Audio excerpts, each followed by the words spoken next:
Hello అండి, తెలుసుకో trader ఛానల్కి మీకు స్వాగతం. సో ఈ వీడియోలో మనం చిన్న బేసిక్ పాయింట్ గురించి మాట్లాడుకోబోతున్నాము. సో ఇది ఆప్షన్స్లో బిగినర్స్ ఎవరన్నా ఉంటే వాళ్ళకి ఈ టాపిక్ అనేది యూజ్ అవుతుందండి. సో టాపిక్ నేమ్ ఏంటంటే బ్రేక్ ఈవెన్ పాయింట్.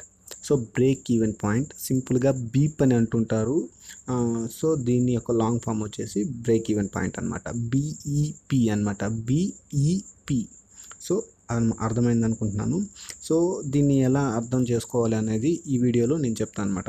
సో మీరు ఎప్పుడన్నా వినుంటారు స్టాక్ మార్కెట్లో మీ బీప్ ఎంత, లేకపోతే మీ బ్రేక్ ఈవెన్ పాయింట్ ఎంత వచ్చింది. సో అలా అడుగుతుంటారనమాట. ఎవరైతే ఆప్షన్ స్ట్రాటజీని అప్లై చేసుంటారో వాళ్ళని అడుగుతుంటారు బ్రేక్ ఈవెన్ పాయింట్ అని. సో ఈ బ్రేక్ ఈవెన్ పాయింట్లు అంటే ఏంటనేది చూసినట్లయితే, సో మీరు అనుకోండి స్టాక్లో ఏదైనా బై ఆర్ సెల్ పొజిషన్ తీసుకుంటే, సో మీకు ఒక యావరేజ్ ప్రైస్ వస్తుంది. అంటే యావరేజ్ ప్రైస్ అంటే మీరు ఏ ప్రైస్లో ఎంటర్ అయ్యారో అది మీ యావరేజ్ ప్రైస్. సో ఈ యావరేజ్ ప్రైస్ కంటే, సో మీరు బై పొజిషన్ తీసుకుంటే మీ యావరేజ్ ప్రైస్ కంటే పెరిగిందంటే మీకు ప్రాఫిట్ వస్తుంది, అలాగే తగ్గింది అంటే మీకు లాస్ వస్తుంది. సో ఇక్కడ మీ యావరేజ్ పాయింట్ అనేది బ్రేక్ ఈవెన్ పాయింట్ అనమాట. సో అర్థమైందా? సో సేమ్ ద వే ఇక్కడ కూడా బ్రేక్ ఈవెన్ పాయింట్ అంటే మీ యొక్క యావరేజ్ ప్రైస్ అని చెప్పొచ్చు అనమాట. సపోజ్ నేను ఇప్పుడు నిఫ్టీలో ఉన్నాను. సో నిఫ్టీలో నేనైతే ఆల్రెడీ ఒక స్ట్రాటజీని అయితే అప్లై చేయడం జరిగింది. ఆ స్ట్రాటజీ నేమ్ వచ్చి బుల్ పుట్ స్ప్రెడ్. సో ఈ స్ట్రాటజీ నేను అప్లై చేసిన దానికి కాను నాకు వచ్చిన బ్రేక్ ఈవెన్ పాయింట్ అనేది మీకు ఇక్కడ కనిపిస్తుంటుంది. అర్థమైందా? 10,301 అనేది నా బ్రేక్ ఈవెన్ పాయింట్ అనమాట. సో నేను ఇక్కడ తీసుకున్న పొజిషన్ ప్రకారం మార్కెట్ పెరగాలి. సో బుల్ సైడ్ పొజిషన్ అనమాట అది. సో ఇప్పుడు నాకు 10,031 కంటే మార్కెట్ పెరిగితే నాకు ప్రాఫిట్. సో 10,031 కంటే తగ్గితే నాకు లాస్.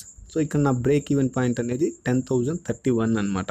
సో మీకు ఇక్కడ చూసుకున్నట్లయితే పొజిషన్స్ నేను 10,200 పిఈని, అలాగే 10,400 పిఈని, సో 10,400ని సెల్ చేశాను, 10,200ని బై చేశాను.